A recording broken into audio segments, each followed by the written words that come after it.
Throughout the course of a year, there will be about a couple thousand of individuals that will be returning to society from the prison system.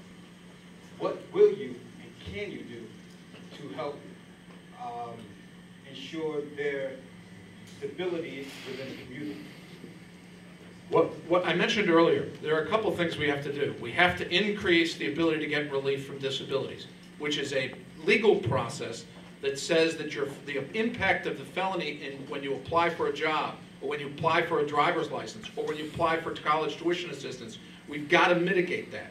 There's a whole population. There were 70,000 people in the prisons in New York when I left in 2002. Those are 70,000 people, many of whom in the next 4 or 5 years would be going back into society. We've got to find a way to give them the services, the education, and the opportunity so that they can find jobs. If we let felons or prisoners go back into the general population without life skills, without job skills, they're simply going to reoffend. And it seems to me that that means, are we going to be serious about giving them real rehabilitation so they can come back and earn a living and become part of society? Or are we going to simply say that whatever mistake they made as a kid is going to haunt them forever? I think the answer is obvious. We need to be able to give them those opportunities, real opportunities. Dana? Dana?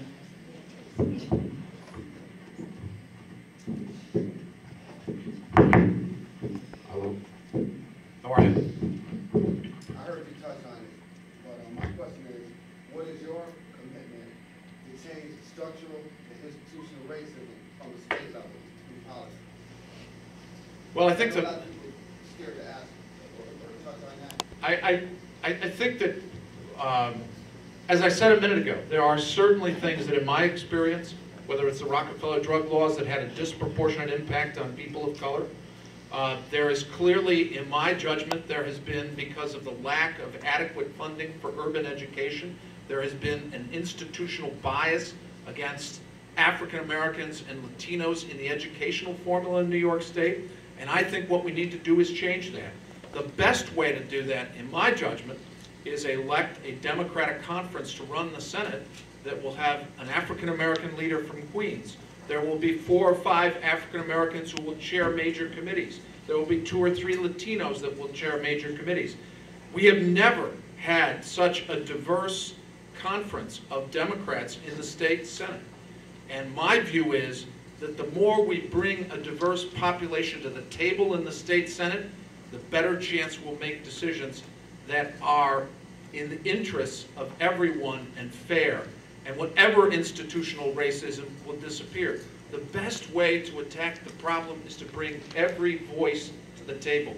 If we bring the voices to the table, we can conquer that problem as well. Last question. The school board just increased the legal age. Okay, I'll go ahead. Cynthia, how are you? On the school board, we just increased the legal dropout age from 16 to 17.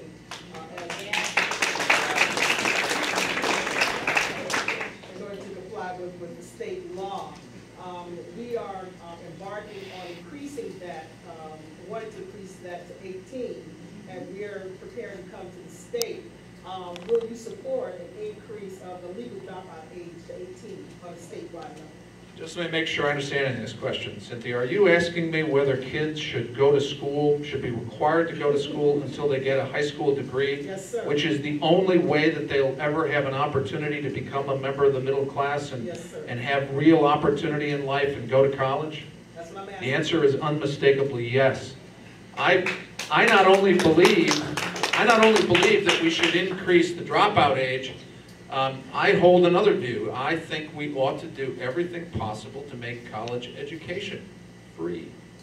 Because if we don't give kids the chance to go to college, if what we tell them is that they have to incur huge debts and that college education is going to be incredibly expensive, they're simply going to look at us and say, you don't really think it's that important? 100 years ago, the United States and the state of New York said, we're going to require kids to go to school, and we're going to make it free for them. And the whole theory behind that was that that was the way to get into the middle class in the 1920s. We're in the 21st century, ladies and gentlemen. You're not going to make the middle class unless you graduate from college. We ought to not only turn out the dropout age to 18, we ought to make it so financially easy to go to college that every child can go to college. That's the only way we're going to make it in the next war of ideas in this world. So I will vote for that in a second. The other thing, and I just add, and Bay is giving me a nasty look here, but Cynthia, the other reason why we do it, of course, is that if we can keep our contacts with those kids until they're 18, rather than simply having them disappear at 16, I think you'll see that we can extend social services and other benefits for them. And as they're trying perhaps to move away from the ties to the community, we can keep those ties alive. It's a bigger job, Cynthia, but it's one we owe the kids.